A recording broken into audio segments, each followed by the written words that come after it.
오늘 초대석 엄경희 소장님 여론조사 꼬박 이렇게 조목조목 잘 분석을 해주는데요. 오늘 여론조사 일단 동향 분석을 좀 해드리겠고요. 정치 키워드 이슈 두 개를 한번 좀 다뤄보겠습니다. 엄경희 소장님 나오셨습니다. 반갑습니다. 네, 안녕하세요. 예. 선생님 앞서 지금 김호국 선생님 모시고 저 영화 이야기를 좀 했어요. 영화의 파워 이걸 좀 생각할 때도 있으셨죠? 네, 그렇습니다. 저도 되게 영화 좋아하고요. 예. 그리고 다시 목련이 필 때면 제목부터 아름답습니다. 반드시 크게 유행할 것으로 확신합니다. 예, 크게 유행한다. 우리 시청자 중에 500만 가자. 이렇게 얘기했는데 정말로 같이 힘을 내서 가보시죠. 자, 이번 주 여론조사 첫 번째 여론조사 MBS 여론조사를 먼저 하고요. 한국갤럽 여론조사는 간단하게 좀 다뤄보겠습니다. MBC 여론조사는 지난 7월 8일에서 10일 3일간 조사에서 어제 발표를 했는데요. 국정 지지도, 대통령 지지도, 정당 지지도, 국민의힘 당대표 적합도, 이재명 연임 찬반, 그리고 통일 인식 이런 것까지 담겨져 있습니다. 좀 핵심적인 내용들 중심으로 다뤄보겠습니다. 그 부분 한번 쭉 분석을 해주죠. 자료를 좀 넘겨주시겠어요? 예, 분석을 해주시죠. 네, 시간이 급하니까 빨리빨리 진행하겠습니다. 예.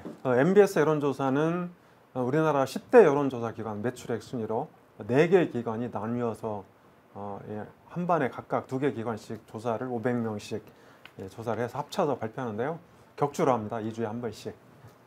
그래서 이번 주도 이제 어제 목요일 오전 11시에 발표하는 조사인데요. 대통령 지지율부터 보시죠. 긍정평가가 26%, 1%포인트 하락했고요. 2주 전에 비해서 그렇습니다. 부정평가 2%포인트 상승했는데 이게 약하게 하락한 건데 뭐 거의 비슷한 수준인데요. 이유는 두 가지입니다. 첫 번째가 월요일 날 최상병 특검법에 대한 거부권을 온라인으로 순방 중에 온라인으로 제가를 했습니다. 그 영향이 일부 영향을 미치고 있고요. 그리고 두 번째로는 김건희 여사 문자 공방이 이 진흙탕 전대라는 그런 여론의 비판을 받으면서 이게 그 지지율이 조금 떨어졌습니다. 그런데 사실 이게 최상병 특검법 같은 경우에는 대통령 지지율을 옥죄는 가장 큰 이슈 중에 하나인데요. 아마도 최상병 특검법에 대해서 어떤 결말에 대한 그 명확한 방향 이런 게 설정과 발표가 되기 전까지는 대통령 지지율이 큰 폭으로 반등하기 좀 어려울 것 같습니다.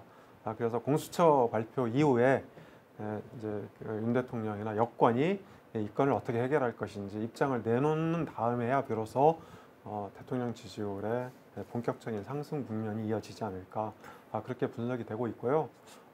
그 전까지는 사실은 이제 당의 주도, 당이 높은 지지율을 유지하면서 이것이 이제 대통령 지지율을 견인하는 그런 형태가 될 수밖에 없지 않나 이렇게 보고 있습니다.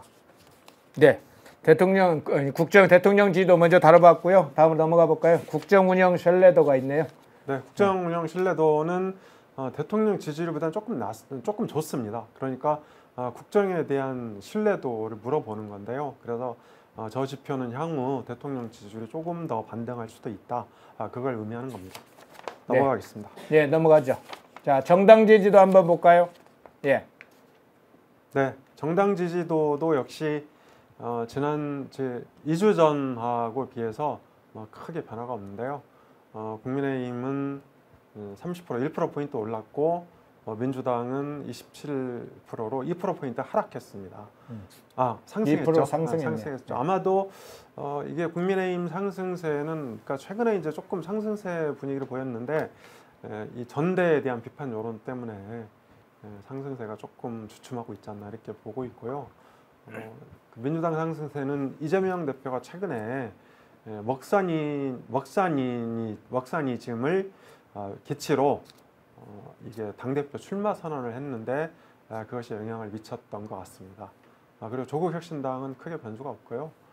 기타 개혁신당이나 진보당도 비슷합니다. 네, 대통령 지지도 넘어가 보겠습니다. 이재명 연임 문제도 있네요. 어떤 결과일까요? 네, 이재명 전 대표 연임 문제에 대해서는 반대가 조금 상승하는 분위기입니다. 반대한다가 51%, 찬성한다가 35%인데 이재명 전 대표에 대해서는 지속적으로 비호감도가 유지가 되고 있고 그리고 당과 국회를 확실하게 장악을 했지만 중도 무당층의 이탈이 지속되면서 반대 여론이 50%를 넘었다 이렇게 볼 수 있을 것 같습니다. 그리고 김두관 전 의원이 당대표 출사표를 던지면서 이재명 전 대표에 대한 1인 체제 이런 것들을 강력하게 비판을 했는데 이것이 영향을 미치면서 이게 연임 반대 여론이 높아지고 있지 않나 이렇게 보여집니다. 예, 이전에 다른 조사에서 보니까 연임 찬반이 좀 비슷하게 나왔는데 최근에 김두관의 영향일까요? 아니면 극단적으로 검사 탄핵 등 여러 가지 연예에게 부정적으로 미쳤을까요? 연임 문제에 대해서 반대 여론이 상대적으로 좀 높아졌네요. 그렇습니다. 예. 그 이유 중에 하나는 최근에 이게 국회에서 지금 탄핵몰이를 본격화하고 있는데요. 얼마 전에 청원에 대한 그 청문회, 탄핵 청원에 대한 청문회를 실시하기로 했는데 사실 탄핵 청원에 대한 청문회는 국회법에 규정돼 있지 않습니다. 그러니까 청문회 관련 국회법 조항은 65조인데요. 65조에서는 세 가지로 청원을 실시할 수 있다. 그러니까 청원은 사실상 법사위가 주도하는 조사입니다. 그러니까 검찰의 조사랑 비슷한 건데요. 그래서 중요 안건, 국정감사, 국정조사 이 세 가지에 대해서 이 청문회를 실시하도록 되어 있는데요. 이게 이제 청원에 대한 규정은 없거든요. 그래서 우리나라 법률 체계는 가능하면 축소해서 조문 그대로 법을 시행한다. 이게 이제 원칙입니다. 다만 헌법에 대해서는 헌법 정신이나 가치에 비춰봐서 이 헌법을 운영한다. 이렇게 이제 차이가 나는데요. 그런 면에서 민주당이 추진하는 탄핵 청원에 대한 청문회가 법적 미비 내지는 위헌 논란이 있을 수 있다. 이런 것들이 이제 폭넓게 확산이 되면서 이재명 전 대표에 대한 비호감도가 늘어났고 이것이 당대표 연임론 반대로 이어지지 않았나 그렇게 생각이 듭니다. 예, 이재명 연임 찬반 연임 찬반 관련해서 봤고요. 예, 국민의힘 당대표 적합도 한번 보시죠. 예. 예. 네, 국민의힘 당대표 적합도인데요. 이건 이제 전체 국민을 대상으로 한 여론조사입니다. 한동훈 27, 나경원 10, 원희룡 7, 윤상현이 그래서 눈에 띄는 그런 부분은 크게 이제 차이가 없는데 전반적으로 조금씩 지지율이 빠졌다. 그건 아마도 전당대회에 대한 비판 여론 때문에 그런 것 같아요. 그리고 두 번째로는 원희룡 후보가 3위로 밀리고 나경원 후보가 더 높게 나왔네요. 예, 나경원 후보가 조금 치고 올라갔는데요. 토론회에서 나경원 후보가 점수를 좀 잘 따지 않았나. 그리고 이제 원희룡 후보는 이게 그 문자 논란이 이제 여러 가지 부작용을 양산하면서 조금 떨어졌다 이렇게 볼 수 있는데요. 이게 MBS 조사가 그렇고 또 다른 조사는 뭐 조금씩 틀리기도 합니다. 네. 다음 한번 그 아마 전체 조사이고, 예, 이건 이제 TK 국힘 지지층 보수 성향 새 지지층이 어떻게 나오고 있는지를 한번 살펴봤네요. 네. 자, 저기도 한번 보시죠. TK에서는 한동훈 후보가 40%, 나경원 10, 원희룡 7, 윤상현 2. 그러니까 비슷하죠. 그러니까 전체 조사랑 비슷한데 한동훈 후보도 TK에서는 아직 50%를 넘지 못했다 이렇게 볼 수 있을 것 같고요. 국민의힘 지지층에서는 한동훈 후보가 55. 과거 조사랑 비슷한데요. MBS 조사는 응답률이 높다 보니까 조금 이렇게 그 결집도는 떨어지는 것 같습니다. ARS 조사에서는 한동훈 후보가 60%를 넘는 경우도 있었습니다. 그리고 나경원 후보가 12%, 그리고 원희룡 후보가 10% 이런 순서로 나왔는데요. 나경원 후보는 사실은 조직적 기반을 전국에 골고루 갖고 있습니다. 그리고 작년 3.8 전당대회 때 연판장 파동 때문에 출마를 못했는데요. 이 불출마에 대한 동정론 이런 것들이 좀 있습니다. 그래서 시간이 갈수록 조직표가 위력을 발휘하고 있다 이렇게 볼 수 있을 것 같고요. 원희룡 후보는 초기에는 이재명 전 대표를 강력하게 비판하면서 탄핵 저지 당대표를 소리 높여 외쳤는데 이것들이 어느 정도 이제 그러니까 조금 그 희미해지면서 최근에 좀 여러 가지 전성이 좀 되게 그 원희룡 후보가 전선을 너무 좀 넓히고 있는 게 아닌가 이런 생각이 들거든요. 그러면서 초기의 선명성이 조금 약화됐다 이렇게 볼 수 있을 것 같습니다. 보수 성향에서는 한동훈 후보 42, 나경원 후보 13, 원희룡 후보 10. 그러니까 전반적으로 여러 가지 특징을 보여주는 그런 지표인데요. 나경원 후보가 조금 이제 좀 그 결집도가 빨라지고 있지 않나 이렇게 이제 볼 수 있을 것 같습니다. 그리고 사실 국민의힘 지지층이나 보수 성향에서는 대략 이번 당대표 선거에서 두 가지 생각을 하는 것 같습니다. 첫 번째는 탄핵을 저지할 수 있는 그런 적임자가 누구냐. 그러니까 야당하고 강력하게 맞서서 탄핵을 저지할 수 있는 적임자가 누구냐. 이게 이제 첫 번째의 어떤 선택 기준인 것 같고요. 이건 이제 84만 명에 달하는 당원 선거인단도 마찬가지인 것 같습니다. 여기에서는 나경원 후보하고 원희룡 후보가 좀 다소 앞서 있는 것 같고요. 그리고 이제 그 두 번째 생각은 보수 재건의 적임자가 누구냐. 그래서 보수를 재건하기 위해서는 뭐 윤 대통령과 차별화도 좀 필요한 거 아니냐 이런 여론이 좀 있는 것 같습니다. 그래서 국정 지원과 함께 국정 견제도 필요하다. 이게 이제 보수 재건의 적임자가 누구냐 이런 생각인데요. 여기서는 한동훈 후보가 여전히 앞서 있다 이렇게 볼 수 있을 것 같습니다. 저게 빨간색으로 표기되어 있는 것을 한번 좀 살펴봐야 되겠네요. 네, 저것은 이제 그 모름 무응답을 제외한 그런 이제 지표라고 볼 수 있을 것 같은데요. 그러니까 전체 이제 뭐 TK 조사층 중에 모름 응답을 포함하면 한동훈 40, 나경원 10, 원희룡 7, 윤상현인데 저걸 모름 응답을 빼고 다 투표자를 백분율로 하면 한동훈이 68.9, 나경원이 17.2, 원희룡 12 이렇게 나온다는 거죠? 네, 그렇습니다. 네. 그렇게 나오는데요. 네. 실제로 이제 그 저희가 경선을 보면 80%는 당원 선거인단 투표입니다. 당원 선거인단은 84만 명인데 대략 한 50% 잡으면 한 40만 약간 상회하는 수준 이 정도가 투표를 할 것 같고요. 이제 그분들을 기준으로 보면 그 빨간 표시돼 있는 거, 네. 그게 맞을 것 같아요. 그러면 지금 TK하고 국힘 지지층은 한동훈에는 어쨌든 선거에 참여한 사람 기준으로 어쨌든 최종적으로는 투표율, 지지율이 나오니까 그렇습니다. 그러면 TK 국힘 지지층에서는 거의 70%에 육박했고 보수층에서는 60대 초반 이렇게 지금 한동훈이 나왔네요. 네, 그렇습니다. 한동훈 후보가 그렇게 나왔는데요. 다만 이제 이것은 여론조사라서 실제 투표와는 조금 다를 수 있습니다. 당원하고는 다르다. 네, 그렇습니다. 왜냐하면 실제 차이가 생긴다 이거죠. 당원들이 이제 직접 그 뭐 ARS를 통해서 내지는 현장에서 투표를 하는 거거든요. 그래서 조금 다를 수 있다 이렇게 볼 수 있을 것 같고요. 앞에 까만 글씨는 그러니까 모름 무응답, 예를 들어서 이제 무당층이라든지 이런 사람들이 포함된 거죠. 그래서 그 아마도 경선률 우리 20%가 국민의힘 지지층 플러스 무당층 이렇게 돼 있거든요. 그래서 이분들의 지지율이랑 유사하다 이렇게 보시면 될 것 같은데 한동훈 대 비한동훈이 대략 6대4 정도 되는 것 같습니다. 그러니까 한동훈이 한 60%, 나머지 3인이 한 40% 이렇게 비중을 차지하고 있는 것으로 보여집니다. 네, 국민의힘 당대표 적합도 살펴봤고요. 한번 마지막 통일인식 부분 한번 살펴볼까요? 통일인식 부분은 어떻게 결과가 나왔습니까? 네, 이제 통일 반드시 되어야 한다가 40%고요. 현재 상태로 살아가도 된다. 57%.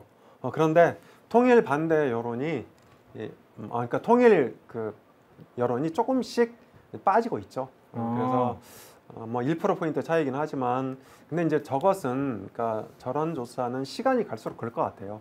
근데 이제 저희가 저 조사를 한번 들여다보고 넘어가려고 했던 거는요. 연령별 차이 때문에 그렇습니다. 연령별로 한번 살펴보겠습니다. 넘겨주시죠. 네, 연령별로 보면요, 이게 그 반드시 통일돼야 된다. 통일 여론이 굉장히 그러니까 연령이 낮을수록 낮습니다. 그러네. 50대, 60대, 70대하고 20대하고는 확연히 20, 30대하고는 차이가 나네요. 네, 그렇습니다. 일종의 정비례 관계라고 보여주면 되는데요. 보시면 되는데 20대가 28, 30대가 32, 40대가 39 이렇게 돼 있고요. 반면에 이제 60대 이상은 이제 보수 성향이긴 하지만 통일해야 된다가 상대적으로 높습니다.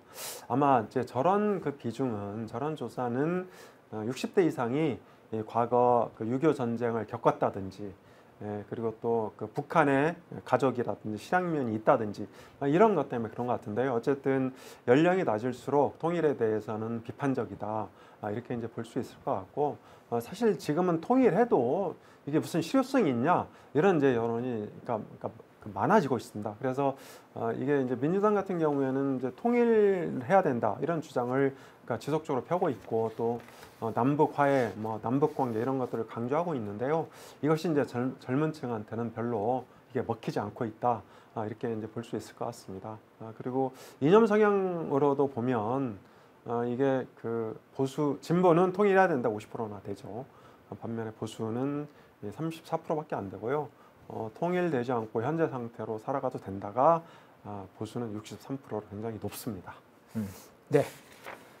통일 인식 근래 나오지 조금 어려웠던 자료가 하나 나왔네요. 통일을 반드시 해야 된다, 아니다 관련해서 세대별로 연령별로 다르다는 것을 확연히 느끼는데, 점점 전체 흐름으로 보면 이제는 반드시 통일을 해야 된다고 하는 비율은 점점 낮아지고 현재 상태를 유지하는 상황이 더 강해지겠네요. 북한과는 섞여 살지 말자, 저거 섞여 봐야 피곤하다, 이렇게 생각하시는 분들이 많아지는 것 같은데, 그렇다고 북한 문제에 대한 관심을까지 낮아지는 것은 조금 생각을 해봐야 할 문제 같습니다. 예, MBS 여론조사 살펴봤고요. 전체 흐름을 크게 봤기 때문에 한국갤럽 조사는 수치 중심으로 하고 꼭 이 부분은 좀 이야기를 분석을 해야 될 부분만 조금 지적을 해주시죠. 네, 알겠습니다. 대통령 지지도 보시면요, 예. MBS 조사하고 되게 추세가 비슷합니다. 1%포인트 하락했고, 부정평가 조금 상승했는데요. 역시 이제 조사 시기가 화수목이다 보니까 최상병 특검법에 대한 거부권 행사에 대한 비판적인 여론, 이게 하나 있고, 그 다음에 김건희 여사 문자 공방인데요. 사실 김건희 여사의 문자는 제 생각에는 한동훈 위원장하고 윤 대통령 관계가 굉장히 좀 이렇게 좋지 않았는데, 이것을 좀 중재하려고 시도했던 문자가 아닌가, 저는 그렇게 보고 있습니다. 그러니까 이것이 뭐 당무 개입이라든지 국정농단하고는 전혀 별개 문제로 이제 한동훈 위원장하고 윤 대통령 사이가 벌어진 게 이제 그 12월 말부터거든요. 12월 말에 한동훈 위원장이 비대위원장 취임하면서 김건희 여사 특검법을 조건부로 받겠다, 그러니까 이렇게 비칠 수 있는 얘기를 했어요. 이러면서 이제 윤 대통령하고 관계가 조금씩 나빠지기 했는데, 그 사이에 1월 중순까지 무슨 일이 있었냐면 비대위 출범이라든지 당직 인선, 그러니까 이를테면 이제 사무총장하고 여의도 연구원장을 임명을 했죠. 그리고 공관위원장도 따로 임명을 하면서 총선 체제를 갖추는 과정에서 한동훈 위원장 중심으로 좀 했다, 이런 여론이 생기면서 이제 윤석열 대통령이 좀 화가 났다, 뭐 이런 소문이 쫙 퍼졌거든요. 그래서 이 두 사람의 관계를 그러니까 김건희 여사가 중재하려고 5번에 걸친 문자를 이제 보낸 거고, 그 중간에 이제 한동훈 위원장에 대한 사퇴 요구가 있었죠. 그게 21일입니다. 그리고 이제 23일 그러니까 김건희 여사 문자가 또 2개를 보내죠. 그리고 이제 1월 말에 서천 화재를 계기로 두 사람의 관계가 이제 회복이 되는데요. 그래서 이게 이제 뭐 이렇게 보면은 사실 문자 공방이 별거 아닌데 좀 이상하게 전당대회에서 부정적으로 비치는 그런 측면이 있는 것 같습니다. 그래서 이런 부분은 어느 정도 오해가 풀리면 바로 대통령 지지도나 정당 지지도에 반영이 되지 않을까, 이렇게 보고 있고요. 정당 지지도는 국민의힘 상승세가 지속되고 있습니다. 35%나 되죠. 그래서 이게 그 총선 국면에서는 30%까지 빠졌었는데 5%포인트나 상승을 했다. 이게 전당대회 컨벤션 효과를 누리고 있다, 이렇게 보시면 될 것 같고요. 민주당은 1%포인트 상승했는데 30%죠. 아까 말씀드린 이재명 출마 선언 효과다, 이렇게 볼 수 있을 것 같습니다. 조국혁신당은 8%로 1%포인트 하락했고요. 개혁신당도 최근에 존재감이 약화되면서 지속적으로 하락하고 있습니다.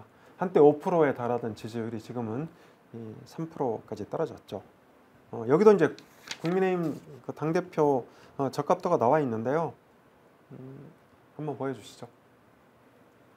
예, 국민의힘 당대표 적합도 그 나와 있습니까? 그 자료 한번. 네. 네. 저건가요? 네, 그렇습니다. 아, 너무 작아서 이게 보이질 않네요. 네, 그냥 큰 틀에서 네. 숫자만 말씀드리겠습니다. 국민 전체로 보면요. 한동훈 후보가 36%, 나 후보 12%, 원희룡 10%, 그리고 윤 후보 7% 이렇게 돼 있는데 이 흐름은 그러니까 순서는 한국갤럽 여론조사랑 비슷합니다. 그래서 이 한동훈 후보가 36%인데 나머지 세 후보 합치면 34%, 그러니까 거의 비슷하죠. 국민 전체로 보면. 그리고 이게 국민의힘 지지층과 무당층을 포함하면 이게 경선 여론조사 20%, 그러니까 국민 여론조사 20%랑 똑같습니다. 요 20%를 반영을 하면 한동훈 후보가 45%, 그리고 나 후보 15, 원 후보 12, 윤 후보 3% 이렇게 돼 있습니다. 그래서 그러니까 경선률 20%에 해당하는 국민 여론조사의 부분인데요. 여기서는 한 후보가 45%로 상당히 앞서 있고요. 다른 세 후보를 합치면 30% 이렇게 돼 있습니다. 그래서 한동훈 대 비한동훈 구도가 45대 30% 구도인데요. 이게 그 익심 논란, 잊고 문자 씹었다 이거죠. 익심 논란 격화 전에는 한동훈 후보가 38%, 나머지 세 후보가 34%였는데 이 문자 논란 이후에 오히려 한동훈 후보가 좀 치고 나가고 있다, 이렇게 볼 수 있을 것 같습니다. 네, 문자 논란의 결과가 오히려 한동훈이 지지율이 높아지는 상황이 됐네요. 그리고 나경원, 원희룡의 순위가 기존의 어떤 조사하고는 다르게 바뀌었네요. 오히려 나경원 후보가 국힘 당대표나 지지층에 더 높게, 원희룡 후보보다 더 높게 나오네요. 그래서 원희룡 후보가 여러 부분에서 조금 2위로서 조금 치고 올라갈까 이런 여론조사가 있을까 했는데 실제로는 그렇게 반영이 안 되네요. 그렇습니다. 그래서 사실 문자 공방 초기만 해도 그것이 윤한 갈등, 그리고 이제 이게 그 한동훈 후보가 당선이 되면 당정 관계 문제가 생기는 거 아니냐, 그리고 탄핵을 저지한다는 이 보수층의 레드라인, 이 금지선을 건드릴 수도 있는 거 아니냐, 이런 우려가 좀 있었는데요. 이게 문자 논란 공방이 계속되면서 이게 조금 이제 그 의외의 결과가 나타나고 있다. 그래서 일각에서는 원희룡 후보가 너무 막 던지고 있는 거 아니냐, 이런 여론도 좀 있는 것 같고요. 그리고 한동훈 후보가 굉장히 이를테면 이제 영리하게 대응하고 있다, 이런 이제 평가가 있는 것 같아요. 그리고 지금까지 합동 연설회가 두 군데에서 개최가 됐고요. 방송 토론도 어제까지 두 군데에서 열렸습니다. 그런데 이 방송 토론에서도 이게 그 한동훈 후보가 조금 부각이 되고 있고, 나머지 이제 나경원 후보하고 원희룡 후보는 이 선명성 경쟁을 하고 있긴 한데, 이 원희룡 후보가 조금 좀 여러 가지 평가가 좀 밋밋한 것 같아요. 밋밋한 것 같고, 나경원 후보는 상대적으로 안정적이다, 이런 평가를 받으면서 이런 것들이 여론조사에 반영이 되고 있다, 이렇게 말씀드릴 수 있을 것 같습니다. 네, MBS 여론조사, 한국갤럽 조사로 나타난 여론조사는 참고를 해주시면 돼요. 큰 흐름을 보는, 숫자는 대상과 시기에 따라서 변동이 있으니까 늘 참고를 해주시기 바랍니다. 특히나 국힘 관련된 당대표 선거는 누가 투표하냐? 80%는 당원들이 하는 거기 때문에 지금 당원을 직접 조사하는 게 아니고 지지층, 보수 지지층, 국힘 지지층, TK 이렇게 조사하는 거기 때문에 흐름은 알 수 있지만 정확한 숫자인 것은 아닌 건 늘 참고해 주시면. 네, 맞습니다. 그리고 지역적으로도 이제 저희가 한번 짚고 넘어갈게요. 네. 우리 지금 당원 선거인단이 총 83만 명인데요. 이게 그 영남이 37%입니다. 수도권이 40%고. 그런데 영남 선거인단의 경우 투표율이 충청도나 수도권에 비해서 거의 그 2배 가까이 되는 경우도 있습니다. 그러니까 실제로 영남 선거인단 비중이 37%지만 투표율을 감안하면 실제 비중은 한 50%를 넘을 수도 있다, 이렇게 이제 볼 수 있을 것 같고요. 그러니까 나머지 지역 합계가 대략 50% 정도 된다. 그래서 영남 선거인단이 어떤 선택을 할 거냐에 따라서 여전히 전당대회 결과는 조금 변동성이 크다 이렇게 말씀드릴 수 있습니다. 모두가 숨죽이고 침묵하던 시절 펜앤마이크는 앞장서 자유와 민주를 외쳤습니다. 자유파 정권 탄생을 위해 싸웠습니다. 2024년에도 펜앤마이크는 쉼없이 달려갑니다. 민주주의 체제수호의 선봉이 되겠습니다. 왜곡된 대한민국 역사를 바로 세우겠습니다. 2024년에도 펜앤마이크를 응원해 주십시오.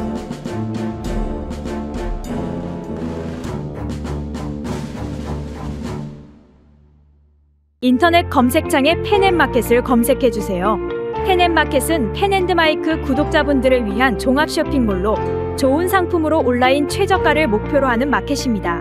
많은 관심과 사랑 부탁드립니다.